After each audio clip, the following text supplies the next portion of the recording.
The small republic of Guyana is celebrating its 42nd anniversary, and doing so in typical Caribbean style.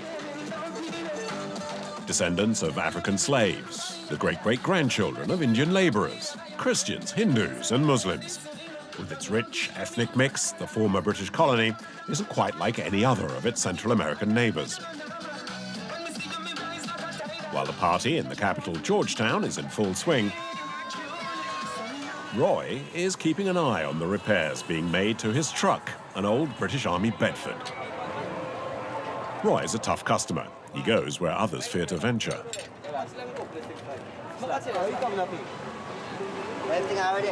All right, lads. They're changing the disc brakes. Those have had it. There's no brakes left. You have to change them every 4 trips or so. The roads in Guyana are unforgiving, but Roy knows he can earn up to €300 in just one trip, twice the minimum salary. Sometimes some truck go in there, turn over. The trucks can tip over. Only recently, 2 flipped onto their roofs. The mud can be this deep. There's mud everywhere, and sometimes as high as the windows. Every week, Roy supplies the gold mines in the interior with petrol, without which the pits would grind to a halt. Guyana has a small population, barely 800,000 inhabitants, in a country the size of England, and the vast majority live along the coast.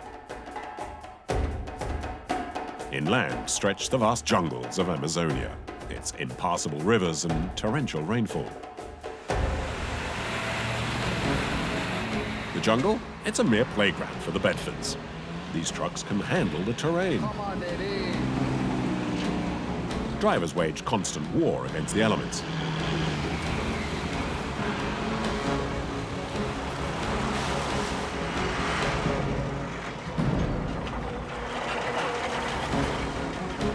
Use the winch. So We haven't made it yet.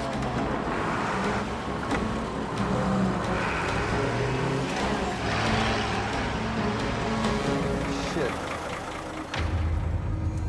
Distances out here are measured not in kilometers, but by the number of days spent on the road. Some convoys can disappear for several weeks at a time. Beyond the forest, cowboys and their huge herds are the kings of the savannah. Some say the fabled El Dorado lies somewhere in this country.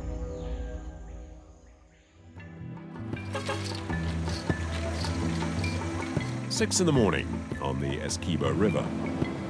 Roy is on the first ferry of the day. Sitting on top of 2,500 liters of fuel in the back of his truck are a few gold hunters heading for the Blackwater mines. It's barely 50 kilometers, but the track is one of the most dangerous in Guyana. And drivers are traveling in a convoy.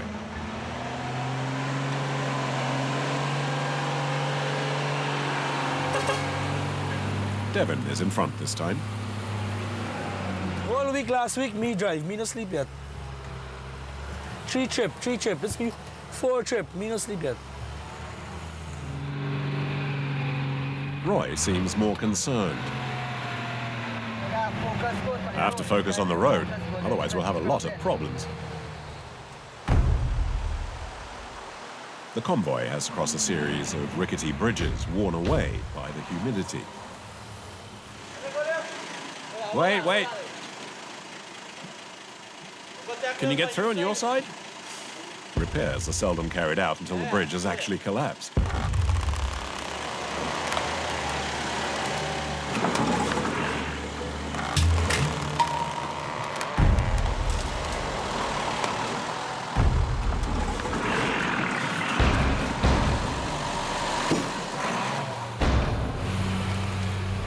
The trucks head into the jungle. It hasn't rained for several days, but the road is a sea of mud. The route to Blackwater is always waterlogged.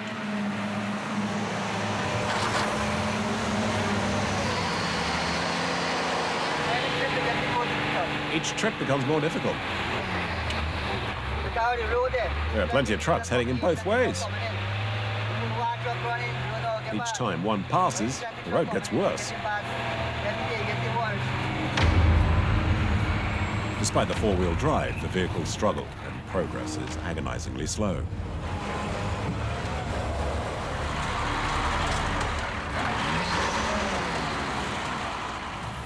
Use the winch. This is difficult to drive, you got a winch. Roy watches and waits for his turn from down below.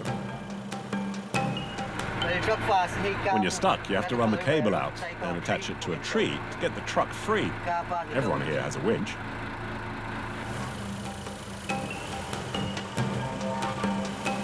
The assistant's job is to run the cable out by hand to a tree that is suitably placed and looks solid enough.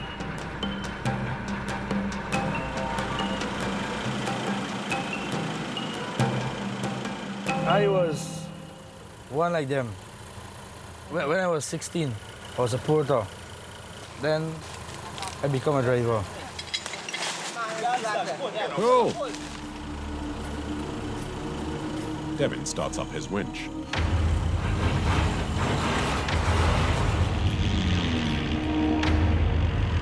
The cable slowly winds around, pulling the truck and its cargo. Altogether, 8 tons.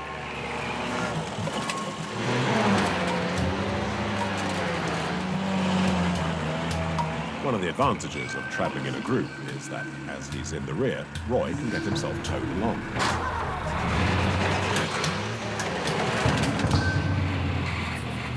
The key is to choose one's route. You have to choose the best path. To drive carefully means getting home in one piece. You need experience for that, and know how to use it. Speed in a convoy never exceeds 5 kilometers an hour.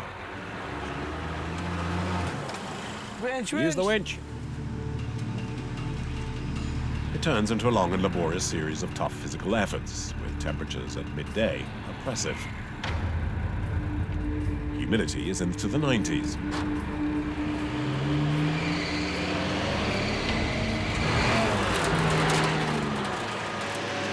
At this point, the Bedfords can only advance by being winched. As Devin struggles to get up one slope, 2 of his passengers have walked ahead and found something to eat. We killed it. If you can find another, you can buy it. In 6 hours, the convoy has covered just 30 kilometers. On the heights, there are other challenges. The route is one large bog.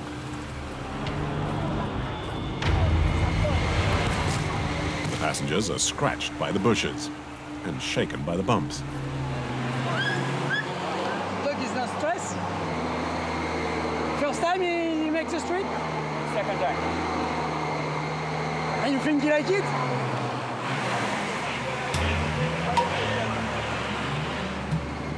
Below the water, the ruts are impossible to make out, but some can be as deep as 1 meter.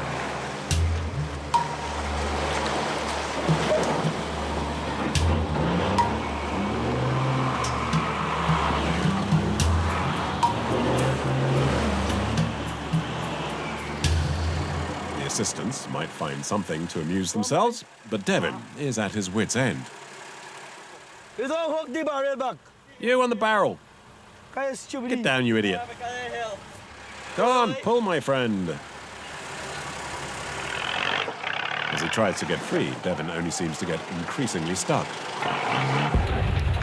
Roy decides to try a different path. Here, the road is in better condition, but there's nowhere nearby to attach the winch.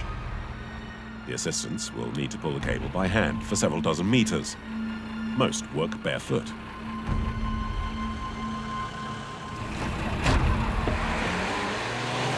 In Guyana, the simplest looking roads are often the hardest.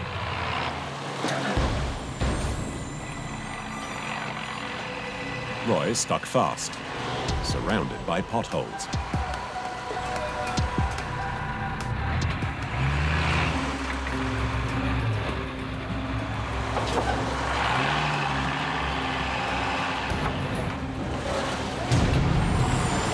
The full force of the engine is needed now to take up the struggle.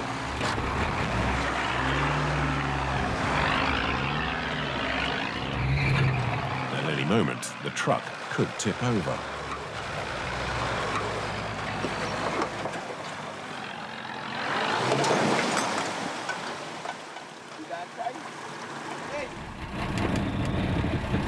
battle lasts for nearly an hour.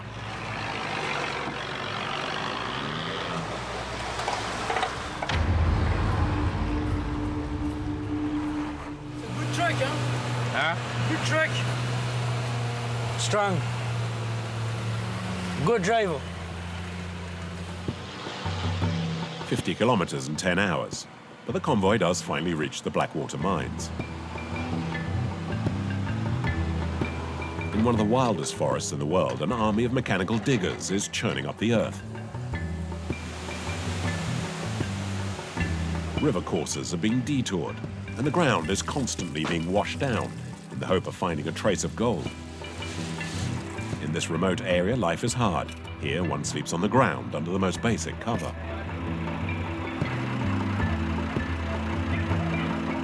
The men unload the supplies, and then their most precious cargo, petrol. Here, fuel is in constant demand.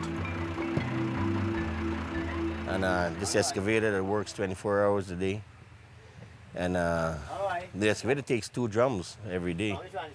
And the dredge takes 2 drums a day too. So 20 drums just last me a week. Mustafa owns this mine, but is a long way from being a millionaire. Any profit he makes is plowed back into fuel and supplies. The truck with the load, the fuel and the grocery and the meat and all that, it's about $2.5 million. So every trip is about $2.5 million. Like many Guyanese, Mustafa has spent time in the United States. In his case, almost 30 years. Unfortunately, some bad luck forced him to return home and try his hand in the mines. I have my wife and my 2 daughters in the States. I go home every 4 or 5 months. It's a tough life. You got to make sacrifice. You know, as in the States, you just living to pay bills. You know what I mean? Here, there are no salaries. The miners are paid a percentage. Finding just a few grains of the precious gold dust can mean wading through the river for hours and hours. It's not easy. I mean, they can probably finish working at 6 o'clock. By the time they go and they get a shower at the creek and get eating and get into bed, it's probably 8 o'clock. And then they'll get up at 3 o'clock again, and then they go back doing the same thing every day. Then you got malaria, typhoid, dengue fever, you know, all this you got to go through. Everybody out here, even myself, we all get malaria. Once you're out here in the interior, you will get malaria.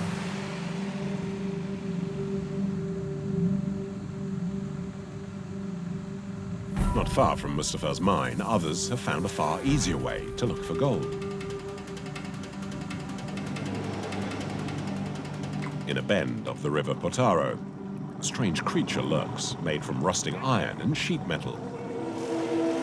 On this barge are 5 Brazilians, looking to make their fortune. Their infernal machine sucks up and spits out mud in the hope of uncovering a deposit of gold. The deafening noise never stops. But in their opinion, it's still better than having to work down the mines. Yes, it doesn't do your ears much good, but you get used to it. They'll spend 6 months without a break on the barge.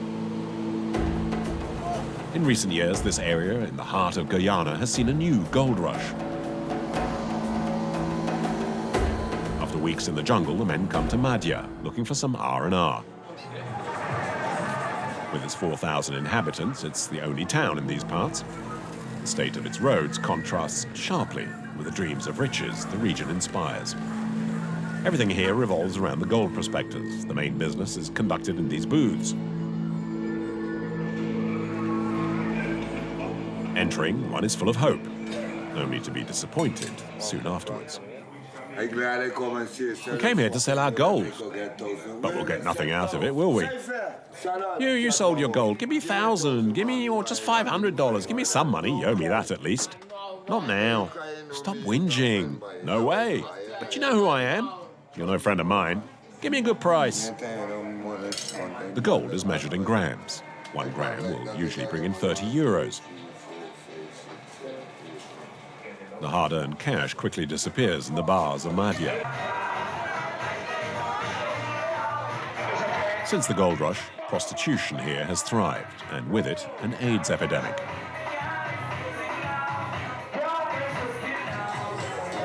In Guyana, the disease is the principal cause of death for those aged between 25 and 44.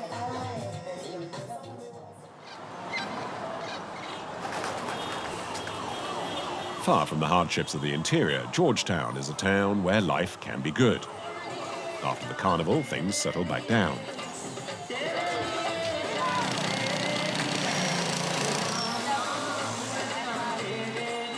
At the heart of this activity is the covered market. Below this large Victorian-era building, there are rows of minibuses. The vehicles head off across the country's network of roads and paths, the only way, in most cases, of getting around. Vernon has been a driver for more than 10 years. His destination is Lethem, a remote town near the border with Brazil, some 420 kilometers away.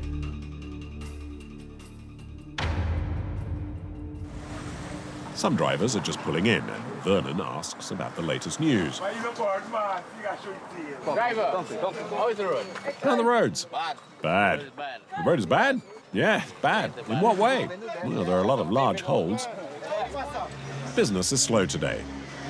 But by 8 o'clock, Vernon decides to hit the road, even though he has only 2 passengers out of the 9 available seats. The price of the tickets doesn't even cover his expenses.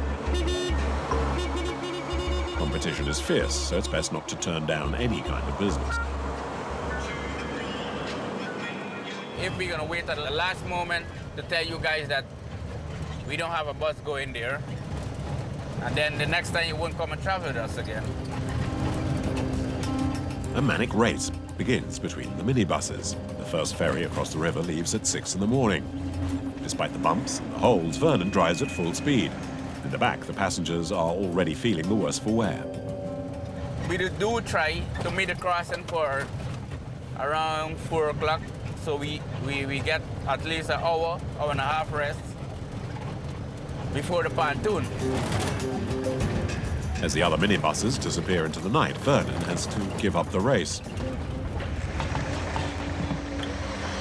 There's a problem in the back.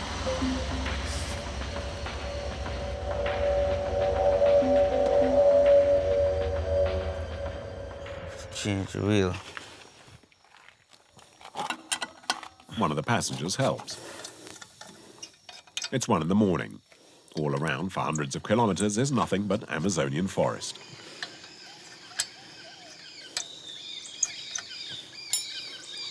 Well, these are brand new tires. They normally last about, I would say approximately 4 to 5 trips. So they'll give you like about 2 weeks. 2 weeks. The puncture means Vernon will lose 40 minutes sleep. There's no way to make up the lost time.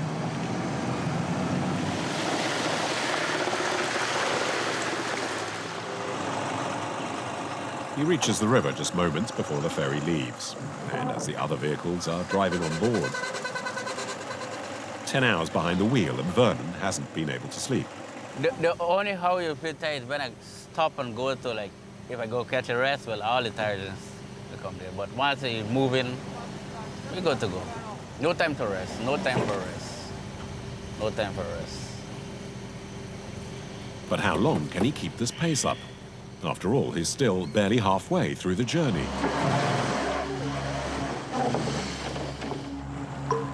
The Essequibo is the longest and widest river in Guyana. It takes about 20 minutes to cross. For those who have traveled through the night, this is a good time to freshen up. The wait for the ferry has put the drivers back on an equal footing. But a new battle will soon get underway.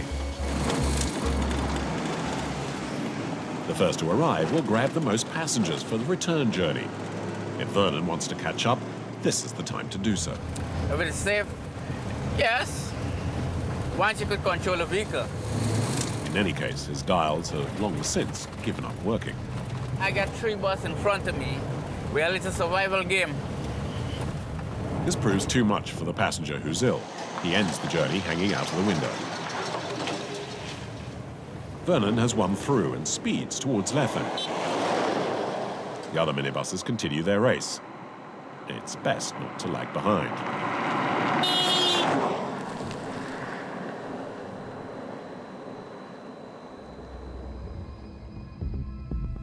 A short distance away, a solitary silhouette under the scorching sun. Ross is the driver of a heavy goods vehicle which broke down here 2 days ago. Around him, the savannah starts burning, but he remains cool. When it's sunshine weather, the fire can go as 1,500 acres for a day. This fire just started by the sun, the heat wave in the area. You just get the fire and it just started off just. Kind of experience. It's not nothing like for 1 day or 2 days. It's like whenever you got the problem, you just got to solve it. It's a bit dangerous because you can, I mean, if you don't have any water or what. Well, so mostly I'm from the countryside. I'm from the low coastal plain and this is in the interior savannah, so I know about survival. His truck has an electrical fault. A passing driver has gone to look for a mechanic, but that could take several days. So Ross stays put and keeps an eye on his cargo of building materials. No, you can't leave the truck. The truck have millions of dollars in investments. Within the goods and the capacity, the goods that's on the truck is about anything about $8 million. What I do during the day, during my leisure time within the breakdown, I think about listening to some music, I read newspapers, a magazine, and that's all you could do. Nothing else, just to keep yourself lively. There's nothing else on the road to do. Just sit back and relax for the time being, you know, till help come. In Guyana, patience is the #1 asset of a skilled driver. Ironically, Ross is just 10 kilometers from Lethem, his final destination. The town is the largest in this poor and isolated region on the Brazilian border. The majority of its 3,000 inhabitants are Amerindians. It's also Bedford country, where the hardy trucks go through a 3rd or even 4th renaissance. A group of men are busy working on one truck from the 1960s, which needs an axle changed. Emil, who spent 16 of his 39 years as a driver, is supervising. Up a little bit. Too much. A little bit more. Good. Got it. He works with Danish, his 21-year-old son, who's just starting in the business. His truck often suffers from his lack of experience, but the young man wants to correct his own mistakes. I prefer to do it myself. It's better that way. My assistants and I do the repairs, and so we can guarantee the work. There are no new parts for the Bedfords. The axle is second-hand, imported all the way from England. It weighs several hundred kilos. Some more heavy, but 1, 2, 3, go. 1, 2, 3, go. Hey. It will take all day to complete the work.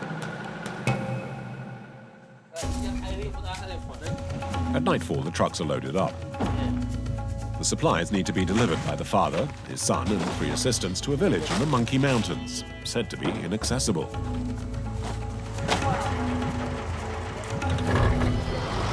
Two days, a week, a month. No one can ever tell just how long a journey like this could take. Yet the village is only 200 kilometers to the north. We got a bridge breakdown on the highway. So we come sideways because you cannot get the bridge. Right now going in a creek. This one here recently happened. Emil insists on driving the first 120 kilometers at night. What's 6 hours of driving in the dark? To cover as much ground as possible before the great unknown. After Karasapite, more worse. It's like more difficult. We're going to sleep Karasapite tonight. And in the morning, 7:30, keep going. Because I need to get the life to see what you're doing. Each generation has its own way of driving. His father remains fully focused, while Danish cranks up the volume of his headphones to drown out the noise of the engine. The trucks arrive at the village of Karasabai at 1 in the morning. The occasional passers-by can use the shelter. Everyone hangs up his hammocks, but there's one person who finds it hard to sleep. Well, Leave it on! Emil paces up and down. Keep thinking about tomorrow, you know. If you're passing or no passing.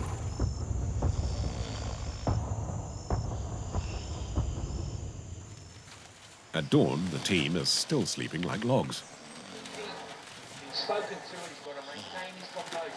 No birds, but the sound of television to disturb the morning calm.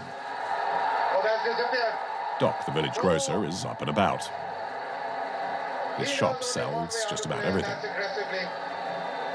In the rainy weather, there's the time it is hard for getting goods. When in dry weather, you could always get a vehicle to bring in the goods. But rainy weather now, this place becomes an island.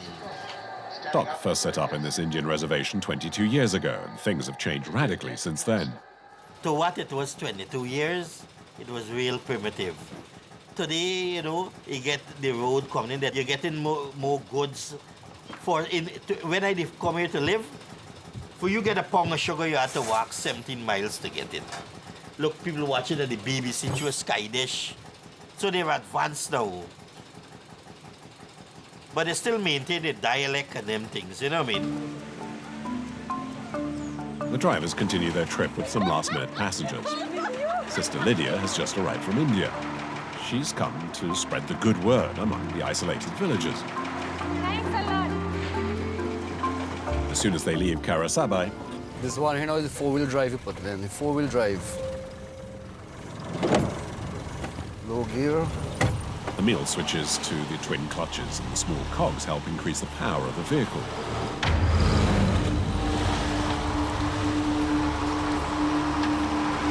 Sister Lydia is looking forward to her voyage into the unknown. This is the first time for me to go, but then it is my willingness to go, actually. I wanted to meet the people, our people, those who are living really in the mountain. I used to hear they are living on the mountain and all. So really I wanted to go. Emil keeps an eye on his son in the rearview mirror. Danish is, as always, quite cheerful.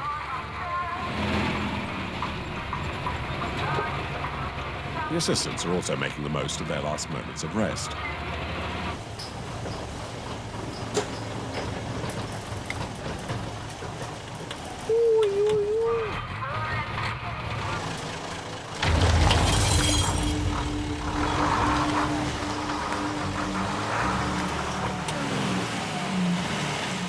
Shit, boy.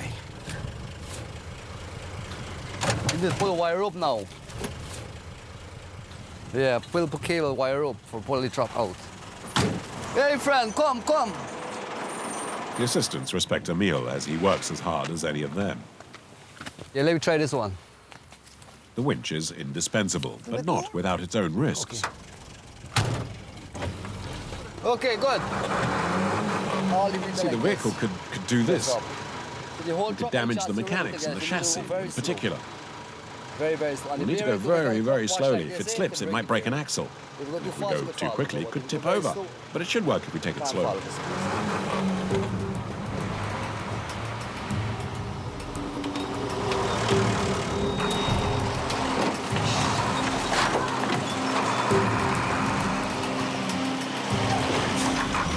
is very adventurous. It is hard. When we see the road, just we can't imagine how the people can manage in such a...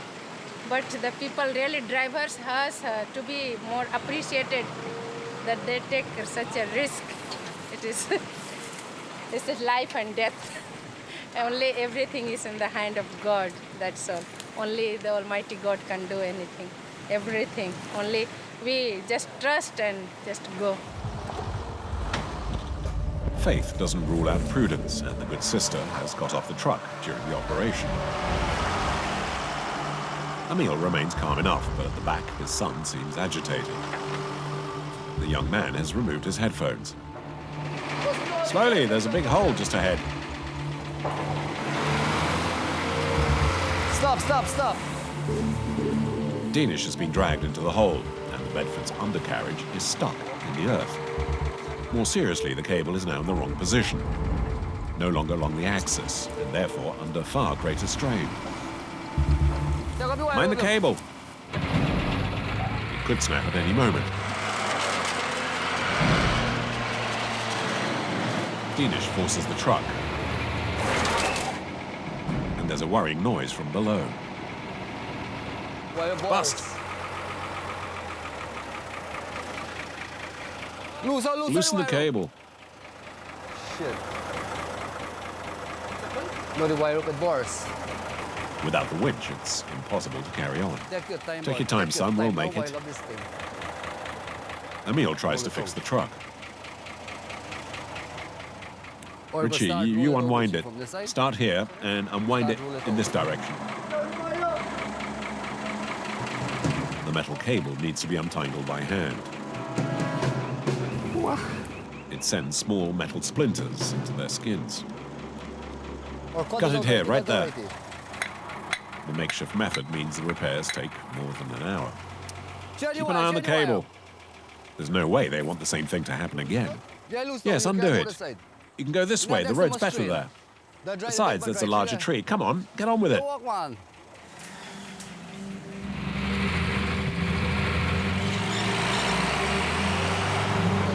Hold it. Hang on. Now, come this way. This side, this side, Come this on, side, come this on. side. No, man, no, no. His father doesn't help his son by taking the wheel, as that would be seen as an insult. Slow. Slowly, slowly. Emil steers him through every delicate maneuver. Hang on, son.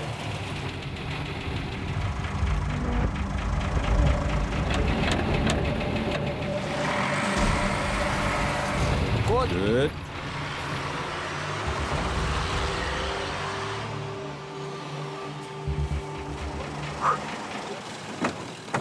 And we're off. Slowly does it.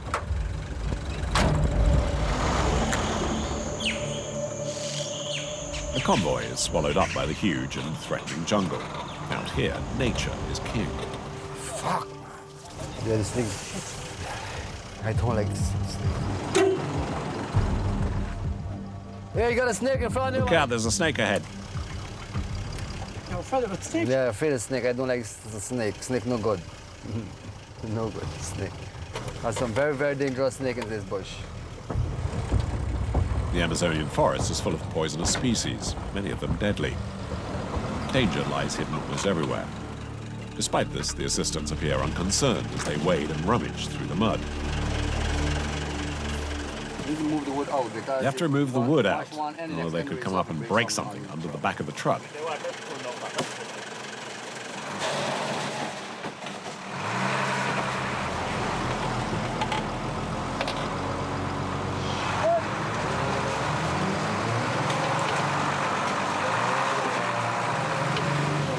Keeping the vehicle under control is a tremendous physical challenge. Come on. This truck, everything manual. Truck no is power steering. entirely manual. No power steering, just brute By force. strength turning or by feet mashing brakes. And Change gear using the foot pedals. Everything's manual.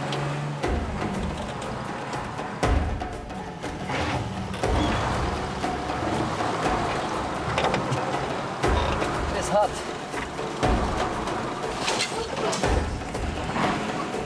In the back, being thrown about, Sister Lydia hasn't lost her sense of humor. I love to have some like this adventurous journey in my life so that it will be really a memory. I had heard about it, but the worst, it is too bad that I had not expected. I thought it may be like this little dry and then though it is climbing up and between the jungle, but then we had to really hard time to wait for 2 hours in one place just for 2 hours, whereas we could have gone too far. The journey is really tough. I did not expect that it will be too tough. but anyway, I am enjoying the good company with the people, with the sisters, so I am enjoying. The journey drags on endlessly. The nun gets off the truck, like the other passengers. The village she's going to is just 2 kilometers away, and at this stage is quicker on foot. The Bedfords, however, have only completed 1/3 of their journey. Dinish's cable has already broken once, and there's a real doubt whether it can hold out much longer.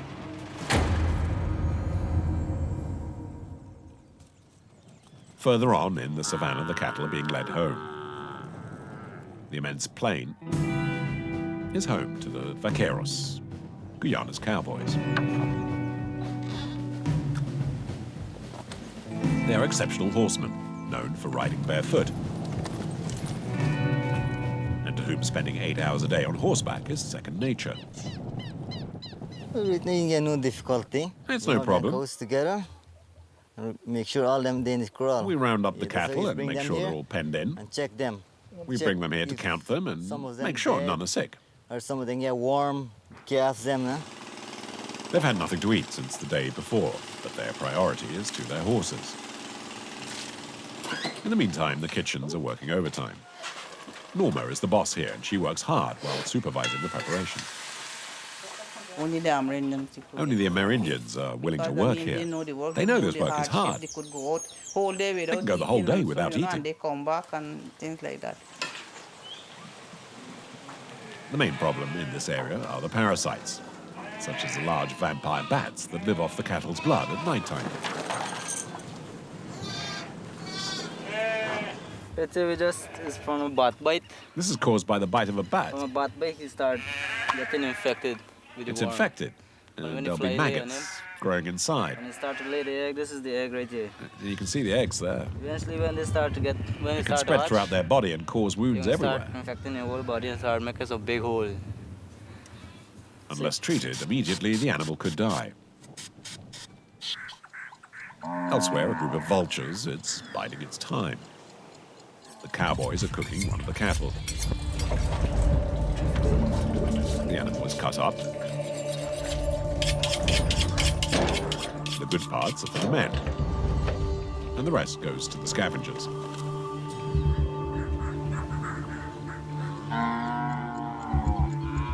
The choicest parts are turned into tasso, the cowboys' basic food. Once cut, the meat is salted and dried and can keep for several months. Anything that can't be preserved is cooked straight away and shared out that night.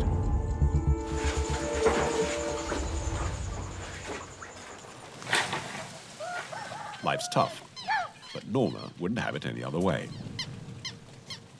This is in my blood. It's in my blood. I love this farming. life. Yeah. Being a farmer and raising cattle. Farmer and a rancher. Yes. At the ranch, dusk brings the working day to an end. But not for everyone. It's gone midnight and lamps light up parts of the jungle. Emil and his men are still stuck out in the wilderness. Very difficult. The slope is too steep and there's nothing to attach the winch to. They're all baby Those are just baby trees. looking for the big one. We need something bigger. A grandfather tree. To find Grandad, though, means heading off into the jungle. The assistants, still barefoot, stretch out the winch for some 60 meters. Pull the cable. You'll need enough power to climb up. Dinish's winch is already weakened.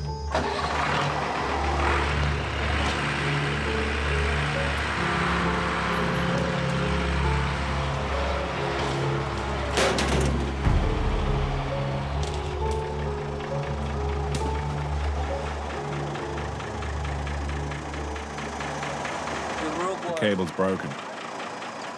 This is not a good time to carry out repairs, so another solution needs to be found. We'll make a new ring that we can attach to my truck and pull it up to the top. But it will be Will strong. it be strong enough? Yeah. Oh yes, just as strong. But the cable will be shorter. The remaining 20 meters of cable should be enough to tow Dinish. Making a knot in a 2-centimeter thick metal cable is no easy task. He wins. Now let's get towing.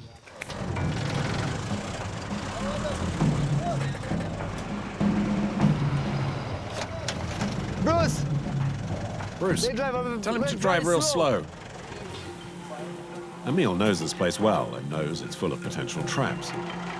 It's vital not to step on the gas too violently.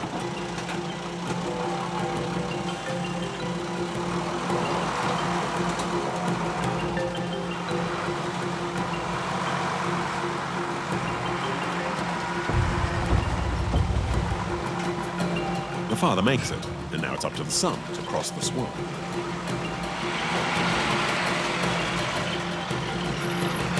The final hurdle, Dinish loses control. And the truck ends nose down in the mud. And we can't pull him out of that, he's in too deep. We'll try and tow him from behind. Now when I say stop, you stop. You're tired. Yeah. But these problems come with the job, you know.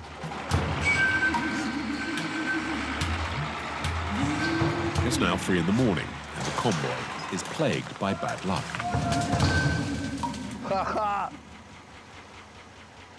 The tree's not solid enough. Didn't hold up. We need to find another, stronger tree. Pull it out backwards. Then he can try and get through again. The second time.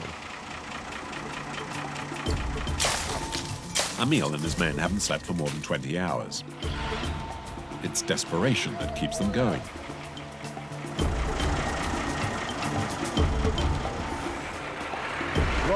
Go back, go back, go back.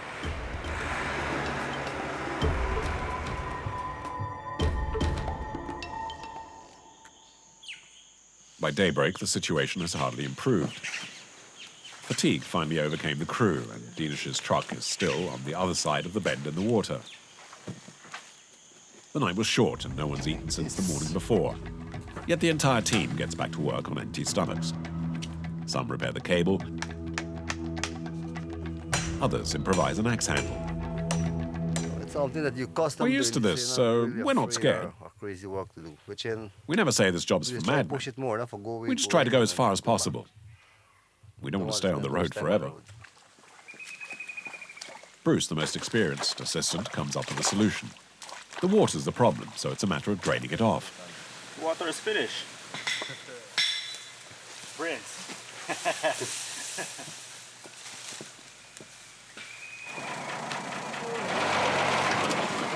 How about this side, this side, this side, this side? No, man, no. This side.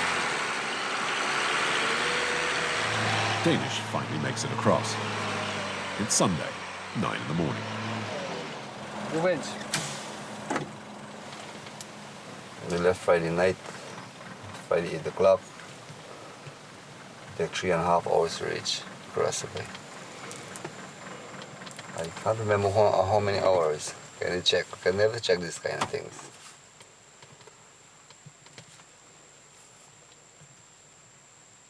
Altogether, Emil has been driving for 30 hours and has only slept for 6. Tired now, I think. Tired plus hungry. Yeah.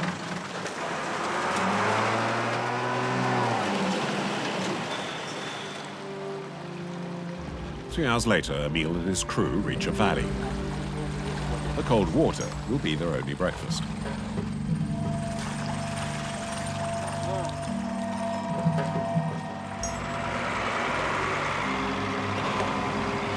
Over the years, the driver has become used to the hardships of the road. Yeah, this is what I do for a living. Drive my own truck and, I don't like it, but I need to just do it. He's bracing himself for what lies ahead. The rocks. We started in big mountain, Smiling Mountain, going up now. It takes was 6 minutes of climbing.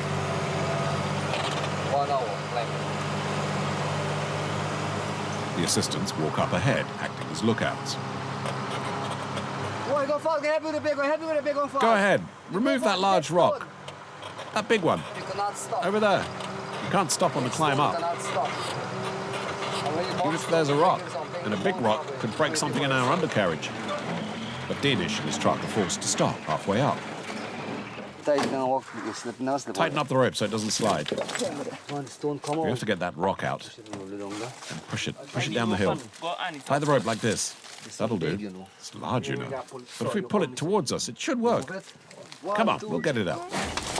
The Bedford is tired. Its system has been pushed to the limit. And right now, one of the gear. When we were climbing yesterday, something broke in the gearbox. We can still go on, but we need to go slowly. You hear that noise? That tic-tac? The clutch disintegrates, and the truck keeps stalling.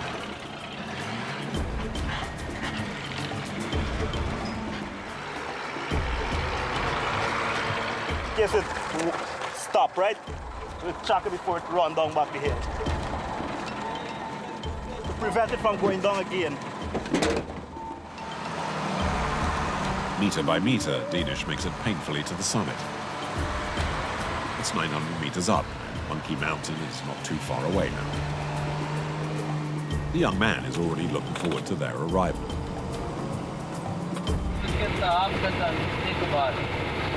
First I'll have a bath, then, well, I don't know. At Monkey Mountain there are girls, if you know what I mean. So I'll go and find myself one.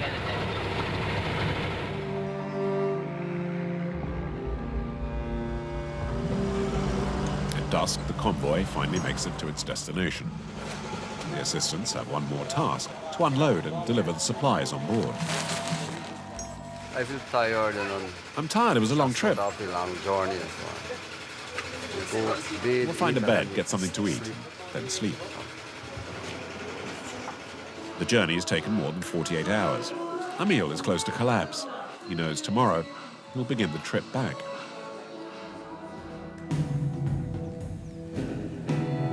Without the trucks, Monkey Mountain would be cut off from the outside world.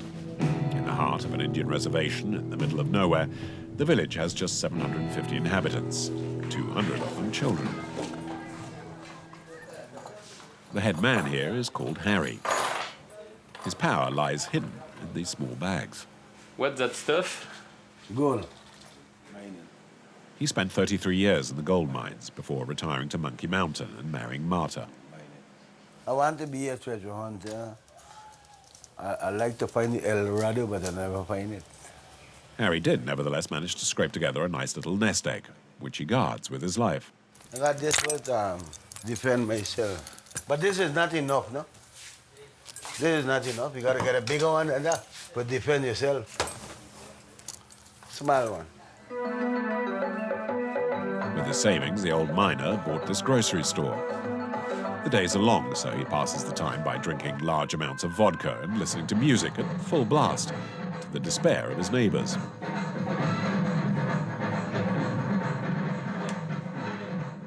Disturbing all the time. He always disturbs me. Disturbing all Always. the time. Yeah, I don't like I don't like him. He's no friend. He's abusive. He's a fake. Forward. He wants everything for himself.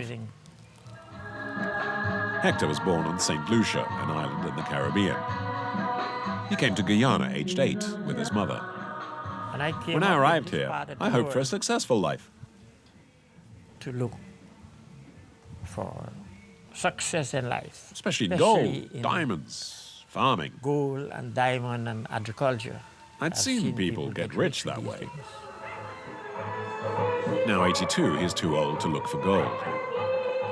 He's bought up all the concessions in the area and is hoping to sell them on to passing miners. But business is slow. Empty. Empty. Just like his old safe.